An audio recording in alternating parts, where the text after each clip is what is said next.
Okay, guys, we're back.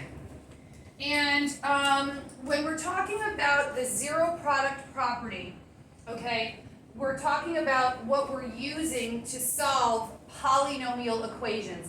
But before we go there, okay, I want to show you the difference between a polynomial in standard form and then a polynomial that has been factored, that is now in factored form. So what you need to know is that factoring is the opposite of multiplying, okay? So here you can see that we pulled out the GCF of x, right? We've done this in our other lesson for factoring out the greatest common factor. So this is the trinomial that has been factored, and this is the factored form, right? So when we want to solve polynomial equations, you have to solve it after it's been factored, okay? So from the factored form is when we now use the zero product property solving polynomial equations, okay? So, super simple, all you need to do, okay?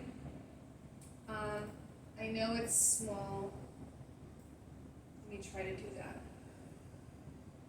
Okay, so all we need to do here, folks, okay, is you're going to set each factor to 0. Okay, first of all, in order for it to be an equation, it has to have an equal sign, and it's got to be equal to something, which we want it to be equal to 0, which foreshadowing. Basically, what we're trying to solve for is the roots, the x-intercepts, the zeros, or the solutions.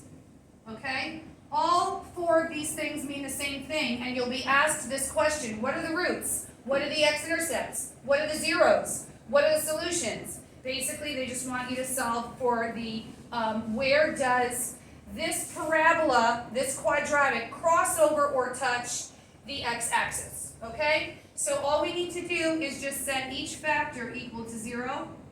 Okay? And solve for x. That's all we have to do. We have to solve for x. So if you divide by 2 on both sides, x equals 0. That's our first solution. This is where the parabola touches or crosses over the x-axis. What's the only step we have to do here to solve for x? Add 4 to both sides and x equals 4. Okay? Now, this is in factored form. That's what we want, right? We're using the zero product property. So now we just split it, okay? And we set each of those binomials set equal to 0. And we just solve for 0. Add 3 to both sides, x equals 3. Add 9 to both sides, x equals 9.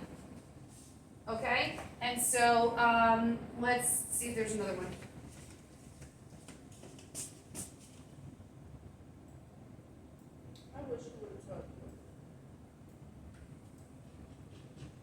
Okay.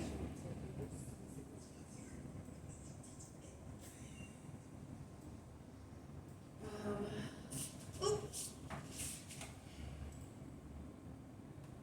don't know if you can see it though. Okay, so here's C.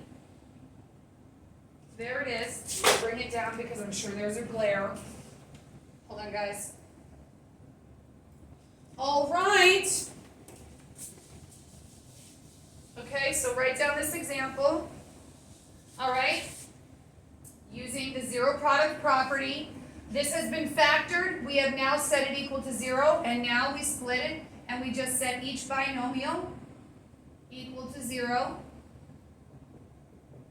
And we just solve for x on both sides. So this is a regular two-step algebraic equation. We're going to subtract 7 and divide by 2. Subtract 7 from both sides. Divide by 2. X equals -7/2. Boom. That's your first zero solution, x-intercept, or 0 root. Excuse me. Root. Okay, add 7 to both sides. We solve both sides exactly the same way. Divide by 7 on both, 2 on both sides.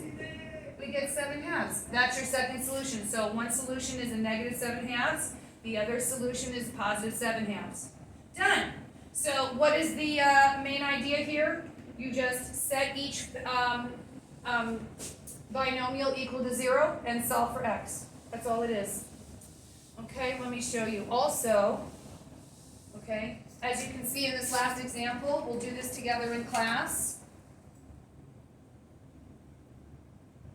We'll make it a little bit smaller, okay, and bring it down from the glare. Okay, what does this little exponent out here mean? This does not mean x minus 1 times 2, okay? That means what? X minus 1 times x minus 1. And then we split it and solve. And here we have 3. 1, 2, 3. Okay, well then we're going to break it up and we're going to set each one of those equal to 0 and solve for x.